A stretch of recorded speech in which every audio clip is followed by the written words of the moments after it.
FBC Firebreak does have lore.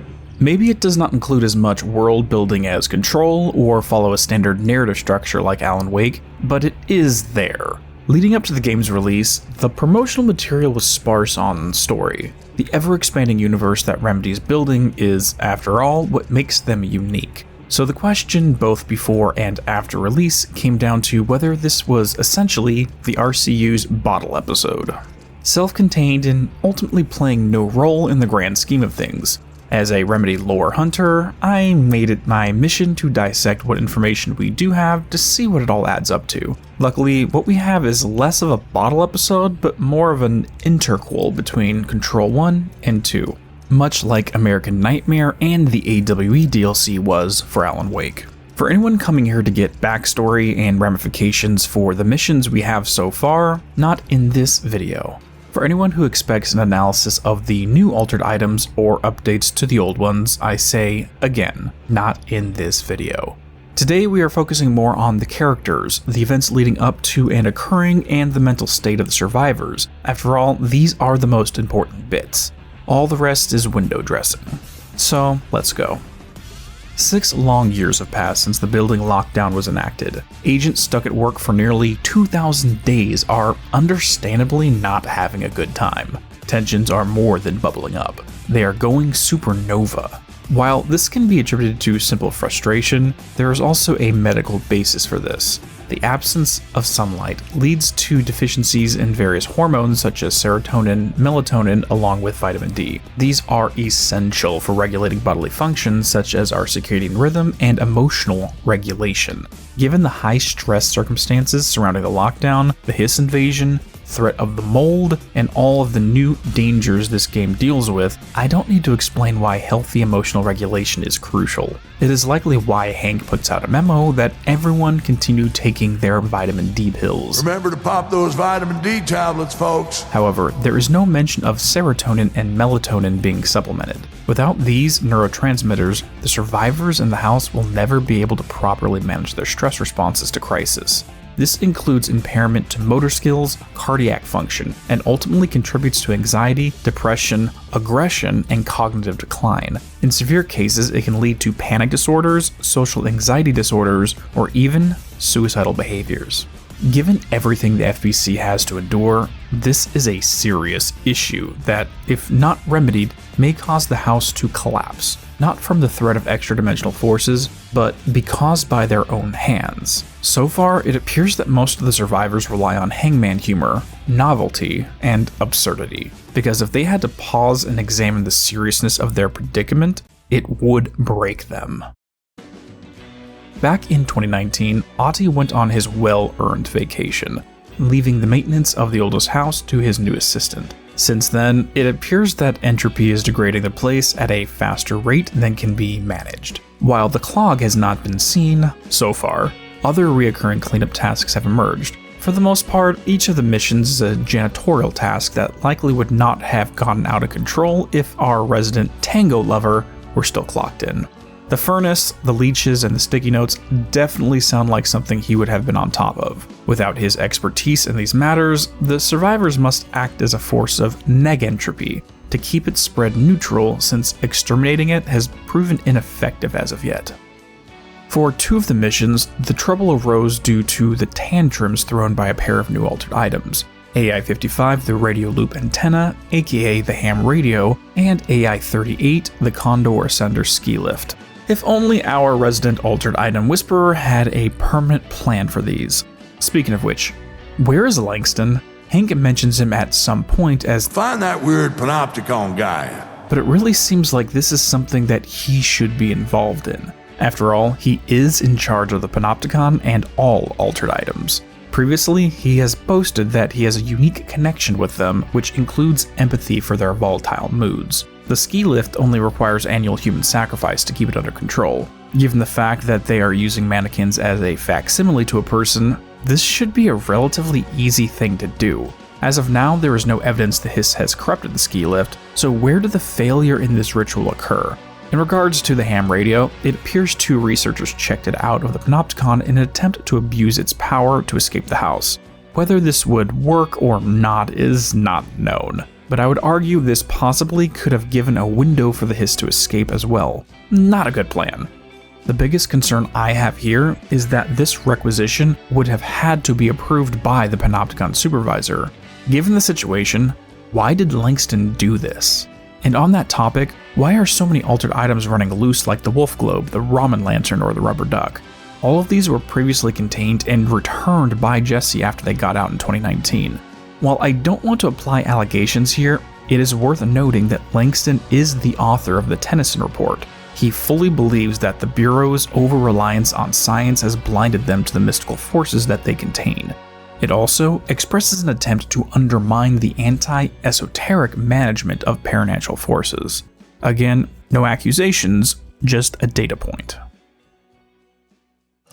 Factions always form in a workplace, even more so in this extreme situation, but one of the groups has convinced themselves that the root cause of all their strife is the new director herself. They brand Jessie as a scapegoat for their frustrations. An untitled note is being passed around where some are calling for her resignation and the return of Director Trench or even Northmore.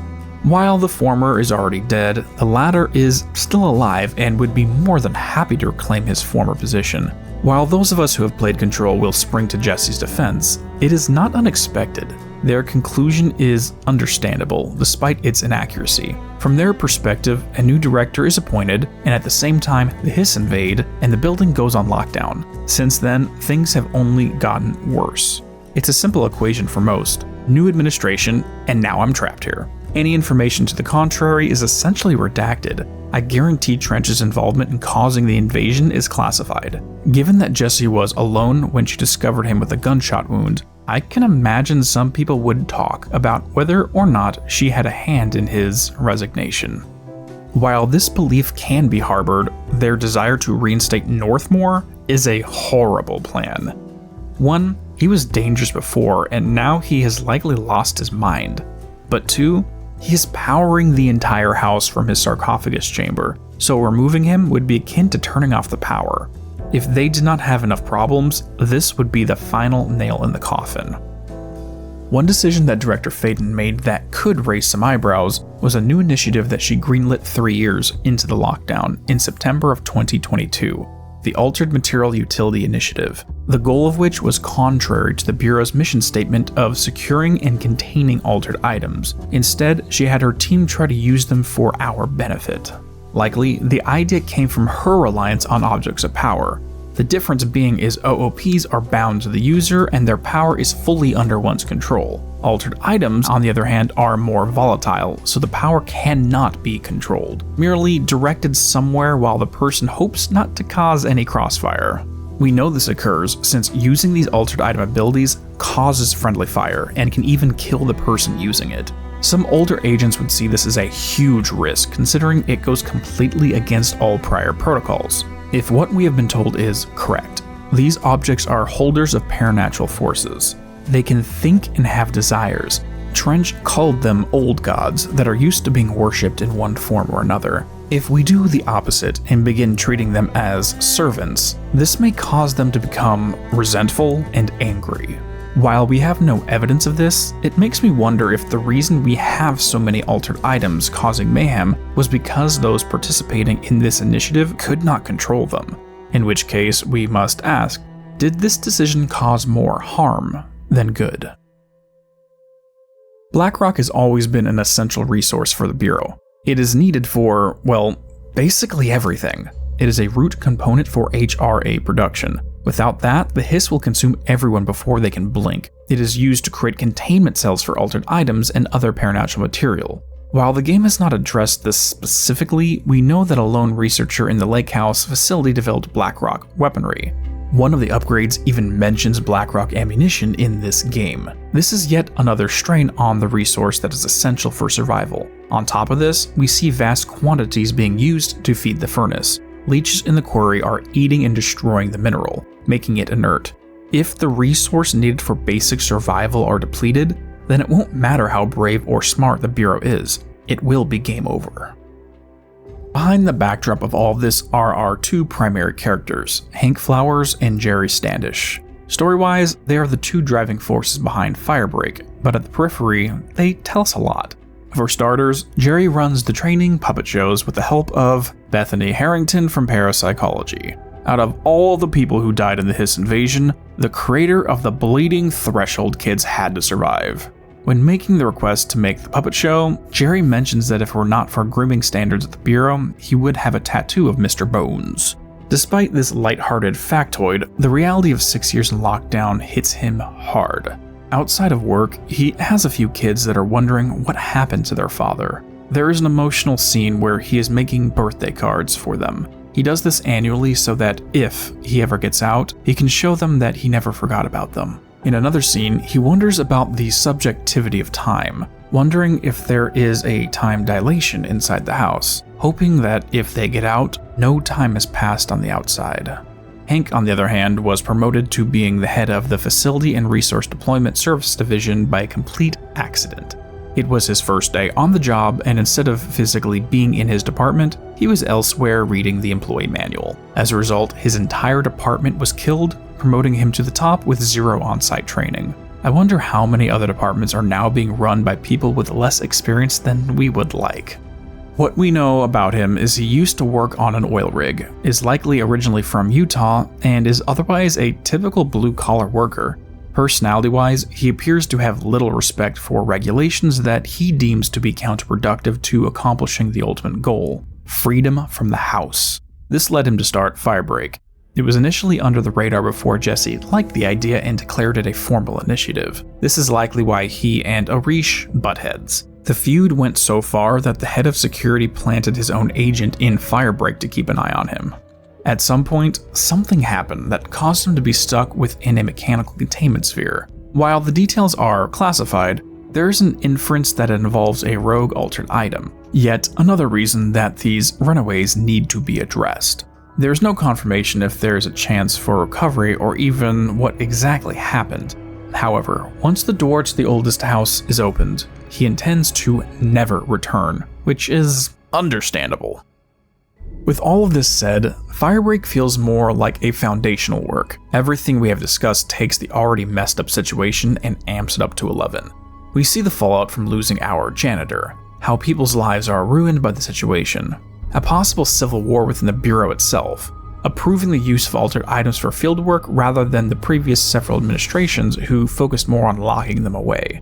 An undercurrent to the entire situation is that there is a clock ticking down to the point of no return. Eventually, they will run out of Blackrock.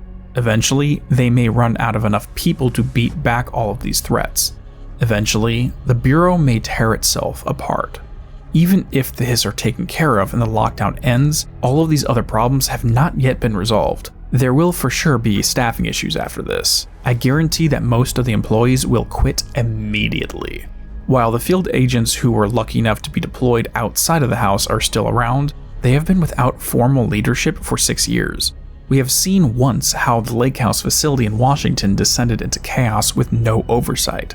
How many other field offices all over the world have split and developed their own factions, following their own mandates?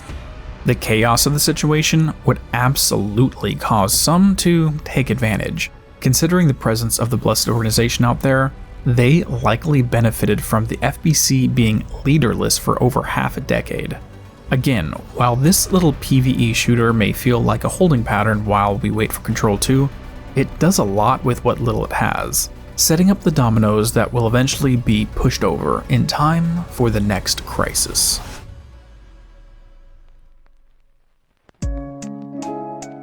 Thank you all for watching. If you enjoyed, please drop a like and subscribe to receive updates on future uploads.